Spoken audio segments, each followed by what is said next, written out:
mengucapkan terima kasih kepada Bapak Kepala Sekolah dan ibu-ibu sekalian yang berkenan hadir untuk membantu mendukung ulun dalam ulun memaparkan materi tentang budaya positif. Ini termasuk di tugas ulun di pendidikan guru penggerak angkatan 11. Di sini ulun akan memaparkan aksi nyata modul 1.4 yang berjudul budaya positif. Untuk itu ulun meminta Bapak Kepala Sekolah untuk memberikan paparan mengenai pembukaan sedikit, Pak.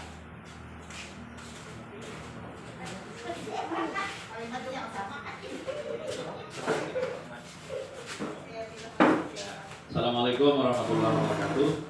Bismillahirrahmanirrahim. Alhamdulillahirabbil alamin. Hamdan yuwaffi ni'amahu wa yukafi mazidah. Allahumma shalli ala sayyidina Muhammad al-amin wa ala sahbihi yaumil qiyamah. Yang terhormat Ibu Fikri Rania SPD, guru kelas 6 Mesin Dasar 1 Martapura, sekaligus calon guru penggerak angkatan 11. Ibu-ibu yang saya sayangi, bagus saya, udahlah, disayangi bagus saya. Hari ini Ibu Fikri Rania SPD akan mempresentasikan tentang aksi nyata pada poin modul 1.4 yang berjudul budaya positif. Nanti Bu Fikri Rania paparkan saja apa yang berkenaan dengan budaya positif. Bapak ibu-ibu yang lain bisa didengarkan. Mari kita bantu Fikri Rania. Dan mudah-mudahan budaya positif ini memang betul-betul bisa kita realisasikan di SDN kita, sehingga sekolahan kita bisa tambah maju, bisa mempunyai budaya yang betul-betul positif dalam kehidupan kita di sekolah sehari-hari. Mungkin itu saja yang saya sampaikan. Silakan pikirannya untuk melanjutkan dipaparkan. Boleh bertanya nanti. Terima kasih. Assalamualaikum warahmatullahi wabarakatuh. Waalaikumsalam. Ya, terima kasih banyak Bapak.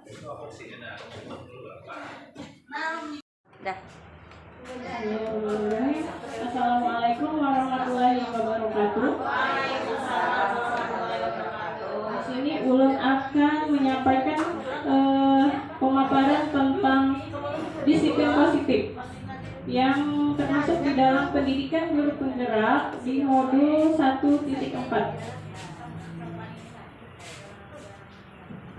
Konsep inti budaya positif yaitu pertama perubahan paradigma belajar, kemudian kedisiplinan positif, ke nilai-nilai kebajikan, ke kebutuhan manusia, motivasi perilaku manusia, posisi kontrol guru, keyakinan kelas, dan segitiga restitusi. Di sini ulun ingin bertanya, ibu-ibu yang di sini apakah sudah melakukan keyakinan kelas di kelasnya masing-masing? Ada yang melakukan keyakinan kelas? Ya, keyakinan atau kesepakatan kelas sudah melakukan. Biasanya apa salah satu contoh keyakinan kelas yang biasa ibu-ibu terapkan di dalam kelas? Salah satu contoh aja. Hadir tepat waktu. Hadir tepat waktu. Apalagi guru ketika mengajar. Mendengarkan guru. Iya. Kemudian mengangkat tangan ketika ingin mengungkapkan pendapat. Ya. Jika ingin keluar kelas, meminta izin. Ya. Sama saya juga melakukan seperti itu di dalam kelas. Selanjutnya, pembelajaran dengan paradigma baru, yaitu pembelajaran dengan merupakan pembelajaran yang dirancang berdasarkan prinsip pembelajaran berdiferensiasi, sehingga peserta didik belajar sesuai kebutuhannya berdasarkan tahap perkembangan sosio sesuai teori psikologi modern untuk mewujudkan profil pelajar Pancasila. Sudah kita ketahui profil pelajar Pancasila itu ada berapa elemen? Ada 6. Yang pertama apa? Yang pertama yaitu beriman dan bertakwa kepada Tuhan Yang Maha Esa, yang bernalar kritis, berkebinekaan global, bergotong royong, kreatif, inovatif, dan kolaboratif. Nah, jadi di dalam pembelajaran dengan paradigma baru ini kita menginginkan semua murid-murid kita itu menjadi pelajar yang pelajar apa? Yang berprofil Pancasila. Ya. Nah, di miskonsensi tentang teori kontrol yaitu di sini ada ilusi guru mengontrol murid. Di sini ulun ingin bertanya dulu, yang bisa mengontrol, misal ulun ingin mengadakan Ibu Yuyun memegang sesuatu di tangannya, tapi tidak terlihat.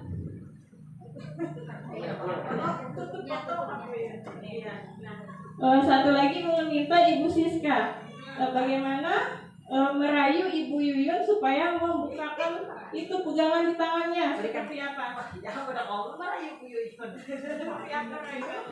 Bu Yuyun, buka genggamannya dong. Ada maunya dirayu kayak gitu. Di posisi kontrol ini kita bisa meminta seseorang untuk membukakan apa yang sedang dipegangnya, bisa pian dengan memaki kah, atau merayu kah, atau membayar duit kah. Nah, silakan pian pilih caranya seperti apa merayunya. Ini katanya aku belum bukan apa-apa. Ada Bu Yuyun, apa yang kau mau akan kuberikan Bu Yuyun? Buka genggaman Bu Yuyun. Maunya. Tapi Bu Yuyunnya nyambung. Itu adalah salah satu contoh pemaksaan. Sebenarnya seharusnya yang mengontrol diri manusia itu siapa? Iya, diri sendiri. Tidak bisa orang lain yang memaksa. Itu kan pakai, iya. Memaksanya itu tadi pakai rayuan.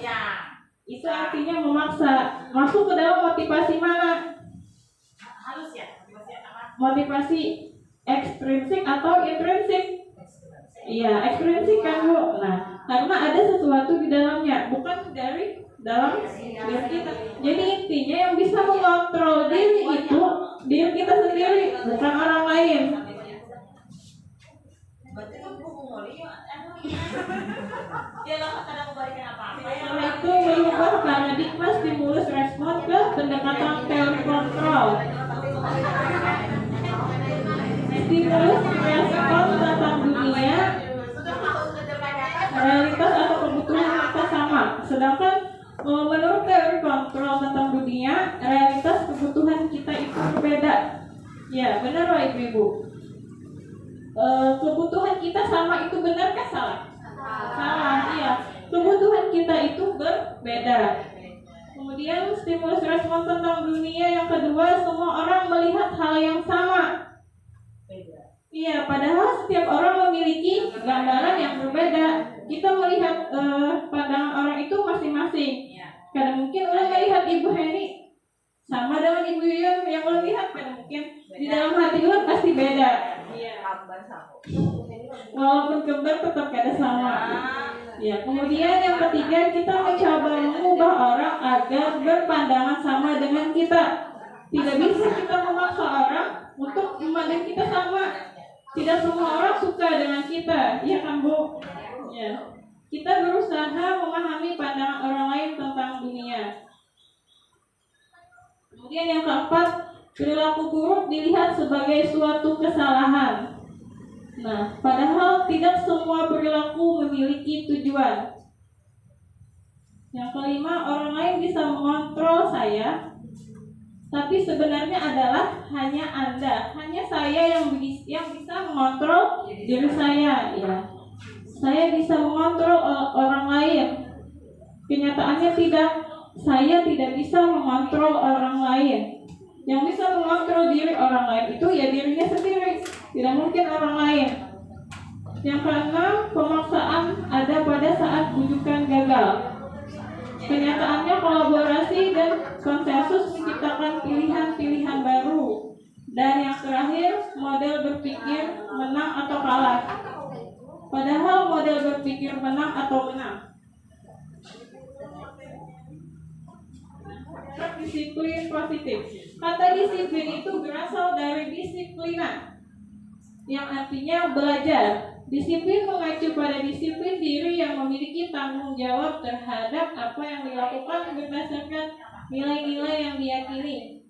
Disiplin positif merupakan salah satu cara penerapan disiplin yang bertujuan untuk menimbulkan kesadaran serta memberdayakan peserta didik tanpa imbalan atau penghargaan, ancaman atau hukuman. Jadi di dalam disiplin positif ini yang ulun pelajari, kita untuk menanamkan sikap disiplin kepada anak itu tidak menggunakan hukuman atau penghargaan, tapi kita harus memunculkan kepada diri anak kesadaran dirinya.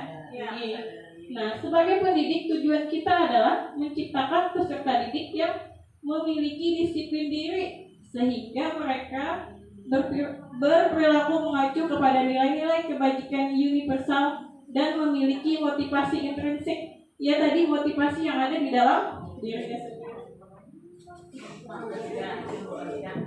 Nah, pendekatan disiplin positif tidaklah tentang anak atau peserta didik secara langsung, tetapi tentang diri dan cara kita sendiri, baik sebagai orang tua, guru, atau orang dewasa, yang memberikan dampak dan pengaruh positif kepada anak atau peserta didik. Pendekatan disiplin positif merupakan kemampuan individual pendidik untuk membina atau mendidik peserta didik secara individual ataupun secara kelompok. Kemudian pendekatan secara individual atau kelompok perlu mendapatkan dukungan kebijakan sekolah dan peran serta pemangku kepentingan sekolah. Kebijakan nilai-nilai kebajikan universal.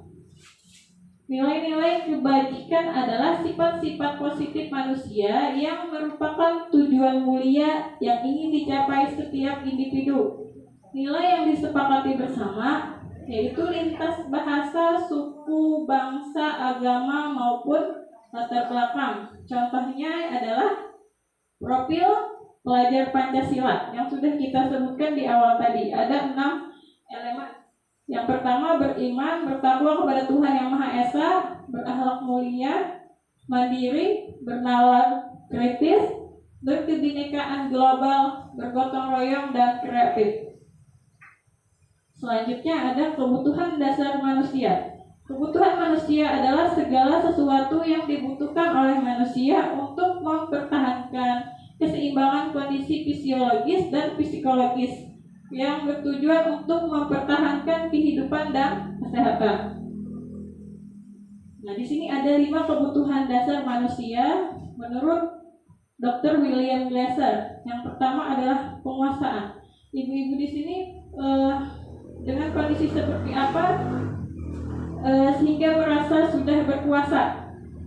Mau minta contohnya di kehidupan dia, bisa di kelas, kalau mau di sekolah.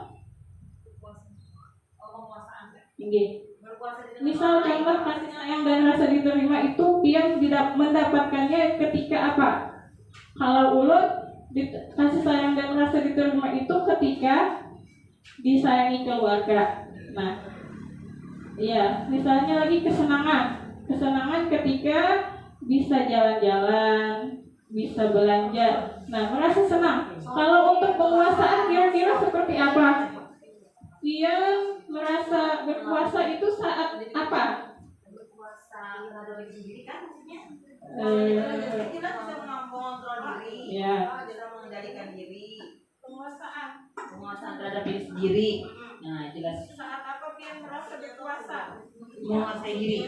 Misalnya nih dalam keadaan lagi pikiran banyak atau beban pikiran, ada permasalahan, itu menyudahi permasalahan itu. Misalnya kita lagi sedih banget. Nah, kita bisa mengontrol dengan tenang, tetap semangat, malah ketika ada masalah, ketika ada itu suatu kegagalan misalnya, itu jadi bahan kita untuk melonjak lebih ke atas lagi, atau kita berusaha kayak apa solusinya supaya kalau maju, walaupun itu tuh permasalahan itu mulai kita semangat untuk maju. Jadi mengontrol diri yang tadinya kita tuh jatuh, tapi kita harus kayak bangkit. Jadi diri kita sendiri yang mengontrol itu.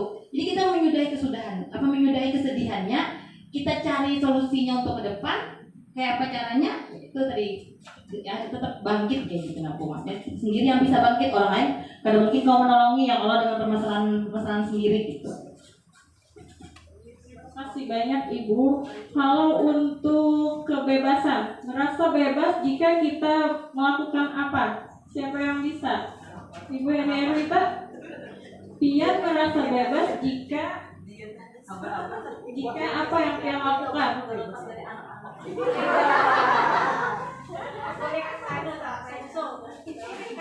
Dari pekerjaan rumah tidak Assalamualaikum warahmatullahi wabarakatuh. Di sini pertanyaannya, diri ulun merasa bebas saat melakukan apa gitu kah? Kebebasan pada diri ulun sebenarnya itu tergantung diri kita ya. Misalnya kan mau istirahat nih, nah lagi capek, jadi kan kita sudah misalnya rumah berantakan atau apa di rumah, tapi karena sudah capek, ya udah mau istirahat gitu. Nah itulah rasa bebasnya. Kemudian kalau untuk misalnya ada pertanyaan penguasaan tadi, satu aja, saya ulun merasa berkuasa saat misalnya anak bersalah kan, sudah ditegur beberapa kali, anak ulun, iya tidak masuk hukum. Pertama dinasihati dulu, udah berapa kali dinasihati, misalnya contoh ya, disuruh sholat misalnya, sekali suruh sholat, nanti lagi-lagi emang lama lagi main HP lagi, nggak tahu lagi waktu sholat, terus kena main HP lagi. Nah disitulah saat ulun berkuasa, udah sering dinasihati, sudah sering ini timbullah rasa amarah. Nah berkuasalah terhadap anak tadi kan, sudah berapa kali dinasihati, jadi timbullah penguasaan diri nih. Ini anakku jadi kan, sudah. Itu aja mungkin. Terima kasih. Terima kasih Ibu atas jawabannya. Dan yang terakhir, untuk bertahan hidup kira-kira bagaimana?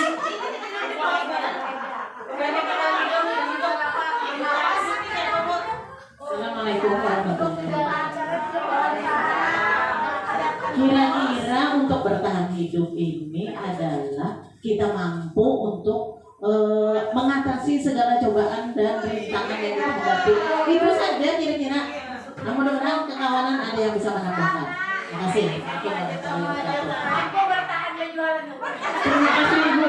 Bujur nih Ibu, malam kita kalau tahan menghadapi kehidupan bisa bunuh diri ya kalau boleh.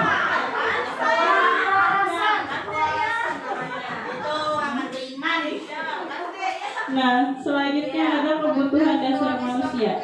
Yang pertama tadi kebutuhan bertahan hidup, yaitu kebutuhan yang bersifat fisiologis untuk bertahan hidup, misalnya kesehatan, rumah, dan makanan.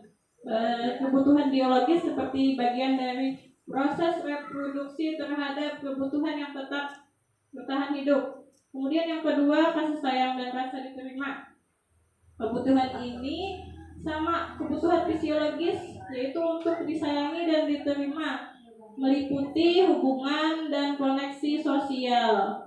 Hubungan tadi ya, hubungan dengan keluarga, bisa hubungan dengan keluarga, dengan rekan-rekan di sekolah, rekan sejawat lah.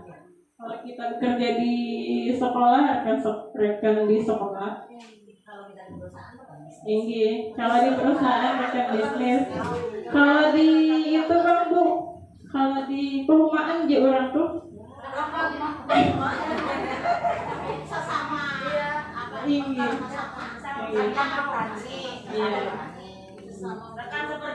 Iya. Iya. Penguasaan, itu kebutuhan pengakuan atas kemampuan. Nah, jadi penguasaan itu seperti pengakuan diri kita bahwa aku nih berkuasa di sini, yaitu lalu kegiatannya di orang tuh yang merasa berkuasa.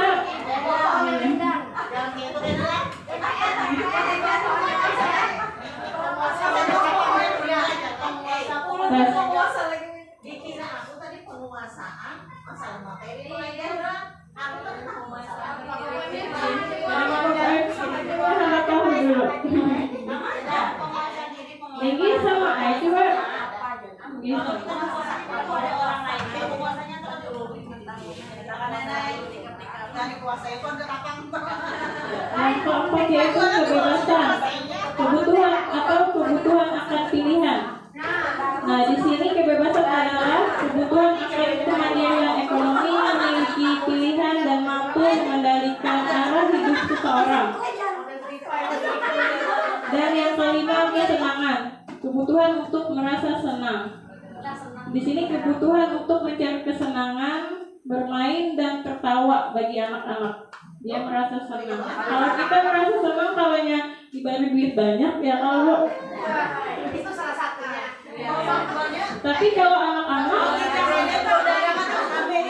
tapi kalau anak-anak bermain dia senang mainnya.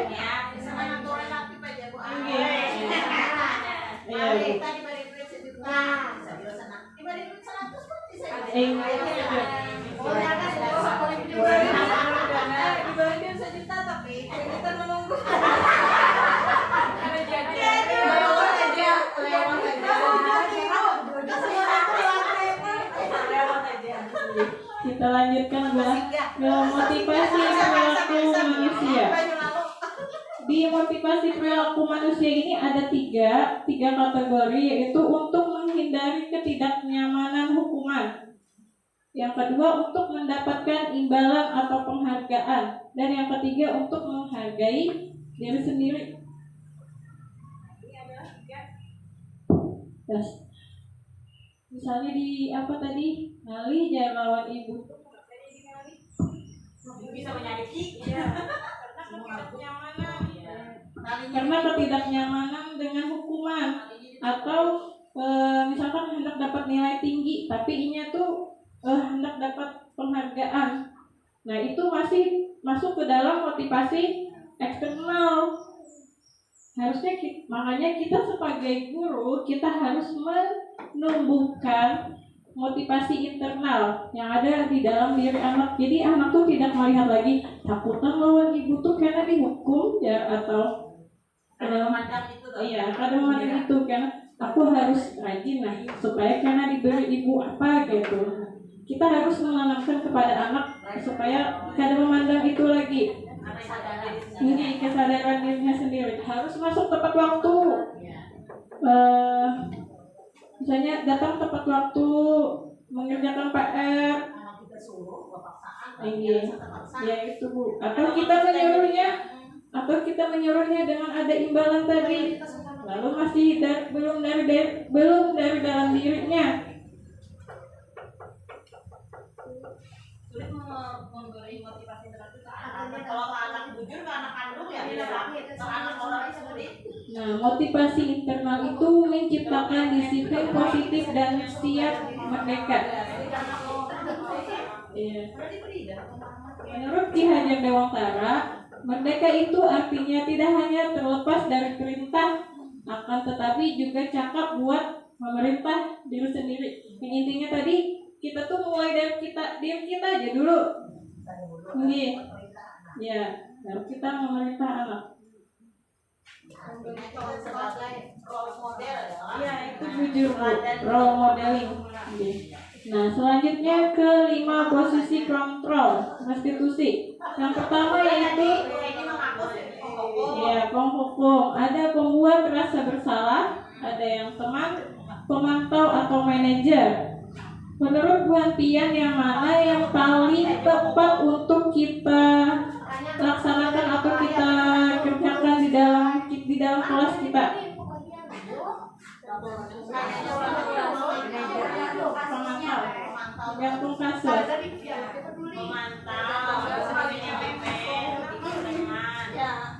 Assalamualaikum warahmatullahi wabarakatuh. Ya, jadi dari paparan yang sudah Ibu Rania tadi sampaikan, yaitu di sini ada 5 posisi kontrol restitusi ya. Jadi kalaunya saya di kelas untuk penerapan posisi kontrol itu tergantung situasi dan kondisi. Kadang saatnya menggunakan posisi kontrol teman, kadang saatnya ya tergantung dari situasi kita. Manajer juga, ya. Iya, ini karena beda kasus, beda orang, beda lagi cara anak berpikir, maka beda lagi kita harus menerapkan posisi kontrol yang kita terapkan di situ, begitu. Apalagi untuk kelas 1 ya, saya ngajarnya di kelas rendah. Jadi mungkin kalau untuk posisi manajer itu memang agak sulit sih di kelas 1. Jadi harus perlu mencari kata-kata agar anak itu mengerti dan paham untuk ke posisi kontrol restitusi. Jadi kebanyakan kalau saya menggunakan posisi kontrol restitusi teman. Seperti itu. Baik, terima kasih. Terima kasih banyak Bu Yuyun. Ya, di 5 posisi kontrol ini mungkin semuanya pernah kita pakai. Kita pernah menghukum, pernah membuat murid merasa bersalah, pernah mendekati dengan teman, membuat seperti berteman, pemantau dan manajer. Nah, untuk penjelasan penghukum, yaitu seorang penghukum bisa menggunakan hukuman fisik maupun verbal. Orang-orang menjalankan posisi penghukum senantiasa mengatakan bahwa sekolah memerlukan sistem atau alat yang dapat lebih menekan murid-murid lebih dalam lagi. Guru yang menerapkan posisi penghukum akan berkata, biasanya kata-katanya, patuhi aturan ibu, ya itulah. Patuhi aturan ibu atau awas, sambil menceleng-celeng awas.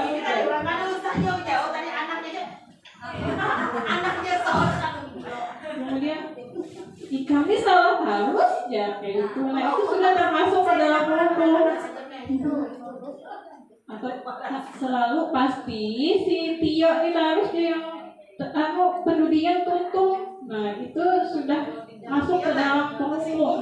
Hanya dengan kata-kata seperti itu saja sudah masuk di dalam kategori penghukum.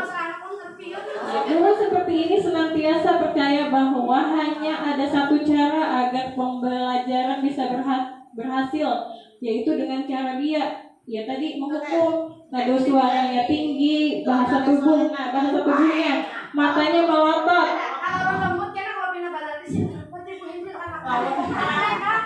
Iya. Jari menunjuk-nunjuk. Nah itu sudah masuk ke dalam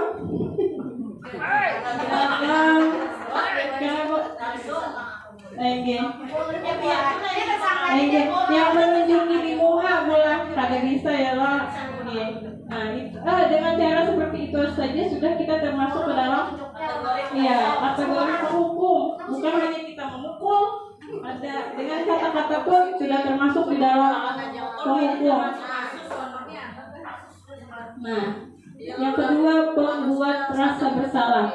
Pada posisi ini biasanya guru akan bersuara lebih lembut. Pembuat rasa bersalah akan menggunakan keheningan yang membuat orang lain merasa tidak nyaman, bersalah, atau rendah hati. Kata-katanya biasanya, ibu sangat kecewa dengan kamu. Atau berapa kali ibu harus memberitahu, berapa kali ibu harus mewadahi. Nah, itu sudah masuk ke dalam membuat rasa bersalah. Haruskah diberitahu terus? Berapa kali ibu sudah mewadahi? Nah, itu aja sudah masuk ke dalam membuat rasa bersalah.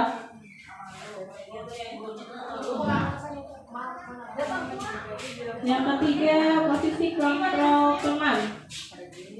Guru pada posisi ini tidak akan menyakiti murid, namun akan tetap berupaya mengontrol murid melalui persuasi. Posisi teman pada guru bisa negatif ataupun positif.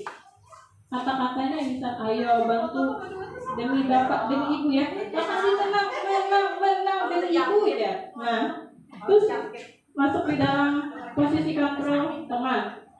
Atau ayo ingat gak ada bantuan ibu selama ini? Ingatlah ibu menolongi teman. Atau ya sudah, kali ini gak ada bapak, ibu bantu kali ini ya. Nah itu masuk ke posisi kontrol teman. Bagus aja Pak posisi kontrol temannya lah. Kadang kejam-kejaman. Kadang tapi diolahnya kan dihargainya kita Ini. kalau kita kebanyakan seperti itu tergantung posisi. Iya. Tergantung Yang keempat, bisa berubah-ubah. Kalau posisi pasti kerja agak jadi teman. memantau berarti mengawasi. Pada saat kita mengawasi, kita bertanggung jawab atas perilaku orang-orang yang kita awasi. Posisi pemantau berdasarkan pada peraturan-peraturan atau konsekuensi. Peraturannya apa? Apa yang telah kamu lakukan? Sanksi atau konsekuensinya apa? Sama kayak ulang rancak di kelas, bila ada yang kada bersepatu, apa kesepakatan kelas? Sudah dibaca lah? Sudah. Kenapa kada bersepatu? Nah, Yang mungkin bersandar ya.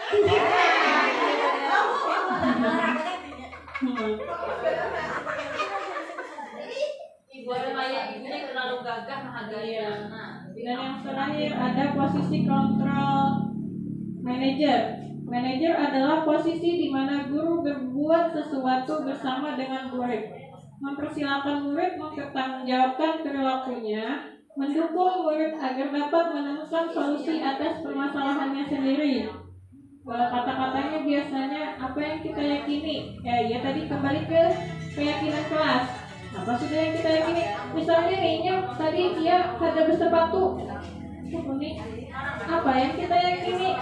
Ada boleh keluar kelas tanpa sepatu, Bu. Nah, kenapa ini meyakini kayak itu tapi melakukan itu?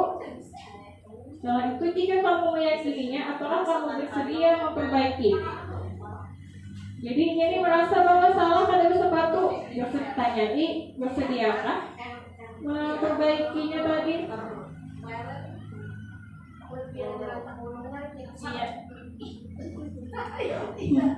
Contoh penerapan 5 posisi kontrol yaitu penghukum. Patuhi aturan yang ada di sekolah, lalu berdiri di depan barisan. Yang itu kata-katanya aja. Pemantau, kamu sudah melanggar apa peraturan dan konsekuensinya? Kalau teman, ayolah yang penting buat ibu bangga. Kali ini tidak apa-apa kamu salah. Nah itu teman. Kalau pembuat rasa bersalah, berapa kali ibu harus memberitahu kamu? Ibu kecewa sama kamu. Manajer, apakah kamu tahu kesalahanmu? Kira-kira bagaimana kamu akan memperbaiki kesalahan ini? Jadi kalau di posisi manajer ini kita menanyakan dulu apa kesalahan yang dia buat dan kita menyuruh mencari solusinya seperti apa.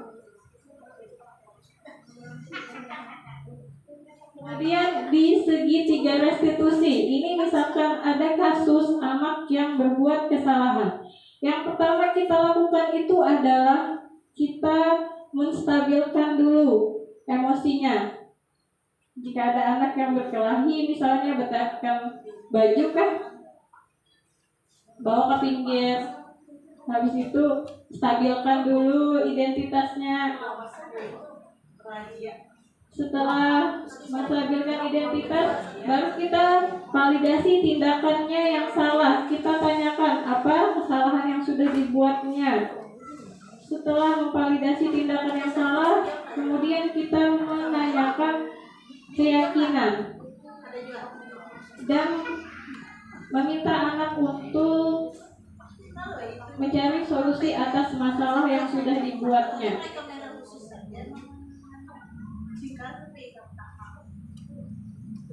Pengertian restitusi yaitu sebuah pendekatan untuk menciptakan disiplin positif dan proses menciptakan kondisi bagi murid untuk memperbaiki kesalahan mereka sehingga mereka bisa kembali pada kelompok mereka dengan karakter yang lebih kuat.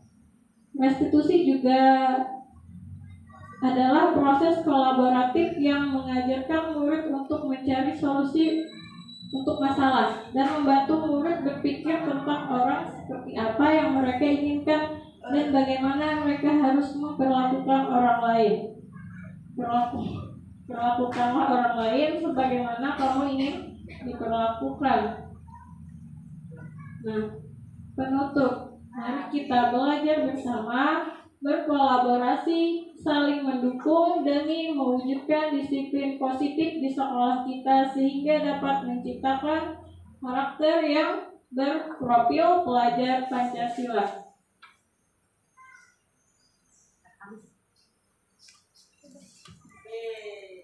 Di sini belum ada kemarin membuat segitiga restitusi, yaitu segitiga restitusi tadi ada 3. Yang pertama menstabilkan identitas, yang kedua memvalidasi tindakan, yang ketiga menanyakan keyakinan. Kemarin ada murid ulun yang makan di kelas, kan di keyakinan kelas kami tidak boleh makan saat jam pelajaran. Iya.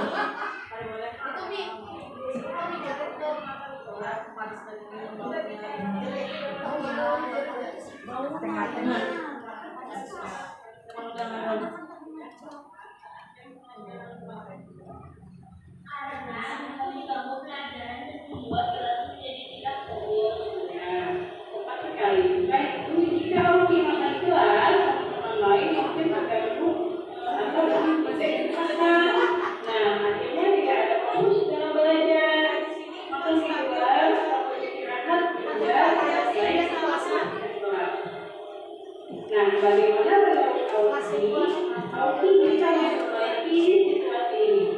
Saya bisa minta maaf dan membersihkan sisa-sisa makanan saya. Saya juga akan berusaha tidak makan lagi di dalam kelas. Selama ini, Auki untuk memastikan bahwa Auki makan di saat agar tidak melakukan di tengah jam pelajaran. Nah, mungkin Auki bisa membawa makanan yang lebih menyenangkan untuk dimakan saat istirahat ya. Nah, selain itu, sebagai bentuk komitmen Auki untuk mengikuti aturan kelas, Auki bisa memberi contoh dengan dan tidak makan saat yang Pilih Auki pintar atau pulang dari. Nah, kasus kedua, kawan yang berkata kasar. Ya, tidak lanjut. Terima kasih sudah datang. Kita perlu berbicara tentang kejadian di kelas tadi. Ibu mendengar Rizky menggunakan kata-kata kasar kepada anak. Coba jelaskan apa yang terjadi.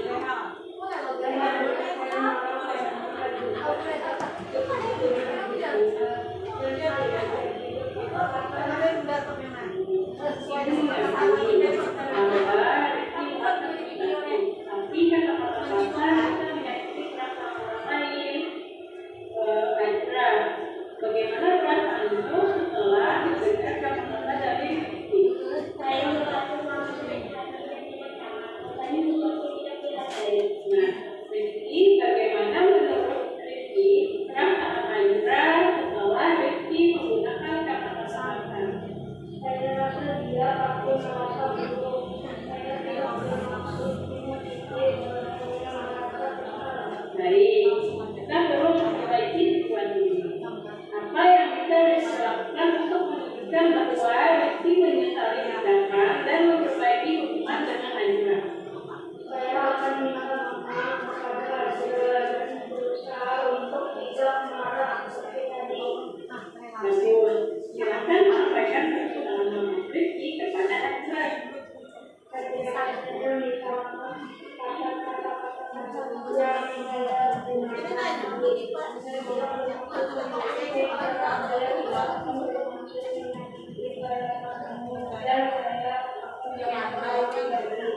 Terima kasih Rizky, saya menghargai perkataan Anda dan bagi kita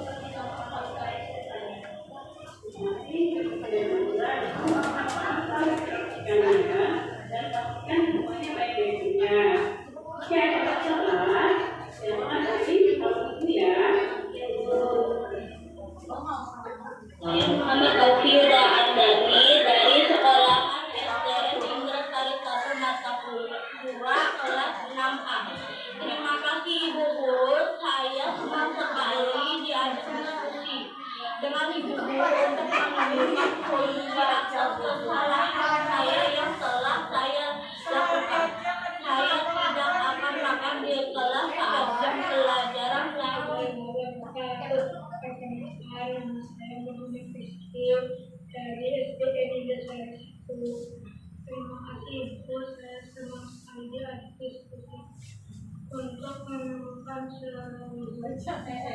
Iya, kayak ini nah di belakang ada yang putihnya. Jadi kan ada duduk, pelan-pelan banget gitu. Ada kayak gini nah kamera. Ini baru baca kita di atas. Alhamdulillah. Waalaikumsalam. Video tadi itu adalah tugas ulun di demonstrasi kontekstual yang mengharuskan kami mencari solusi, bukan mencari solusi. Jika ada masalah itu menggunakan segitiga restitusi tadi. Yang pertama itu menstabilkan identitas dulu. Misalkan pas ini berbuat salah tuh jangan langsung di tempat itu juga menegurnya, bawa ke pinggir, bawa ke ruang guru. Nah itu adalah menstabilkan identitas. Jadi ingat pada supan Bu Ai di hadapan orang. Ya, stabilkan itu namanya menstabilkan identitas. Yang kedua hasil validasi. Dan yang ketiga menanyakan keyakinan.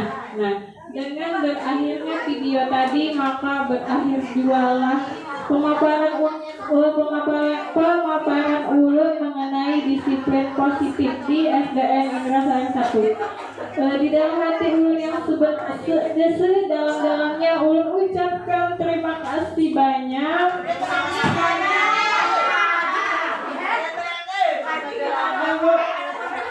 Ulun ucapkan terima kasih buat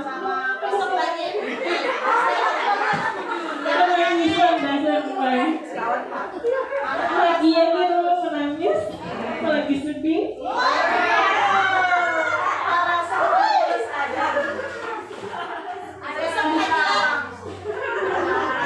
Ulun mengucapkan dalam hati ulun sedalam-dalamnya terima kasih banyak.